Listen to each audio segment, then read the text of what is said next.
kalau dari jika rumah subsidi akan naik pasti menimbulkan apa ya, gejolak jugalah ya, di mana secara pendapatan ekonomi masyarakat, menengah ke bawah kan relatifly masih cukup stagnan gitu ya. Tapi saya yakinlah, dengan tadi yang disampaikan oleh Pak Haryo, pertimbangannya cukup mendalam gitu ya, mengenai berapa sih akan kenaikannya segala macam dan sudah memperhitungkan juga mungkin dengan pertumbuhan UMR yang ada di Indonesia, saya sih yakinlah bahwa, rumah subsidi tersebut sebenarnya masih terjangkau oleh masyarakat Indonesia, dengan harga yang kondisi sekarang gitu ya.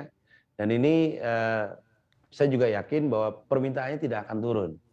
Yang memang yang, menjadi challenge adalah, bagaimana teman-teman dari para, developer gitu ya, bisa membangun dengan rumah yang harganya memang mungkin akan ada penyesuaian dengan kualitas yang cukup bagus dan juga fasilitas-fasilitas lainnya seperti transportasi yang cukup baik. Karena jangan sampai akhirnya dengan harga yang, mungkin naiknya tidak terlalu jauh, tapi lokasinya akhirnya sangat jauh, dijangkau dari sisi transportasi, menimbulkan biaya-biaya lainnya nih.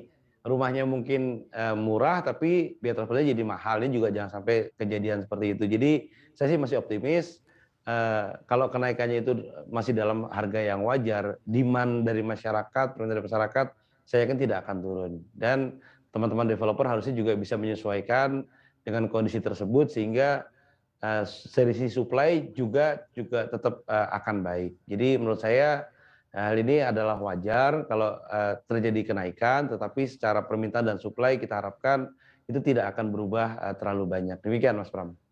Baik, kalau dari PUPR sejauh ini bagaimana Pak Aryo terkait evaluasi Kementerian PUPR juga terhadap penyerapan anggaran pastinya untuk rumah subsidi? Ya, kalau anggaran subsidi tahun 2021 ya, Mas Bram itu boleh dikatakan terserap semua ya. Dan tahun 2022 ini kami mengalokasikan cukup besar untuk subsidi, baik itu yang FLPP, BP2BT, maupun juga yang ada nanti di pembiayaan tapera, itu memang pengelolaan tersendiri. Tapi pada dasarnya bahwa anggaran tersebut sudah kami perhitungkan untuk memenuhi kebutuhan masyarakat. Tadi juga disampaikan bahwa dengan adanya nanti penyesuaian harga, tentunya juga kualitas bangunan harus dipertahankan. Ini juga harus ada semacam pemahaman juga dari teman-teman pengembang bahwa mereka melakukan bisnisnya ya walaupun ini untuk rumah MBR tapi tetap memberikan rumah yang berkualitas. Kalaupun misalnya dengan harga yang sekarang tidak naik di 2021, terakhir di 2020 Pak Satyo ya, kami harganya di 2021 sama dengan harga 2020, jadi hanya 2 tahun gitu ya.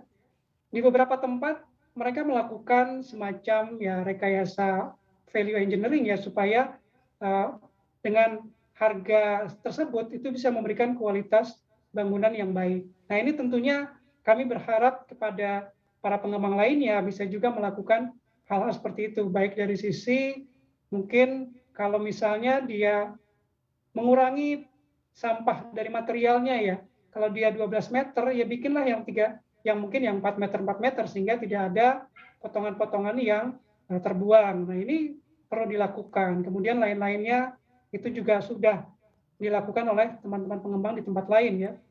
Nah kemudian dari sisi tadi subsidi sudah diserap dan tahun ini kami di tahun 2022 sampai dengan April ini sudah sekitar mungkin sudah hampir 29-30% untuk yang FLPP. Ini sudah tentunya biasanya bentuknya bentuk kurva S ya, jadi landai kemudian meningkat dan kemudian di akhir tahun itu memenuhi targetnya.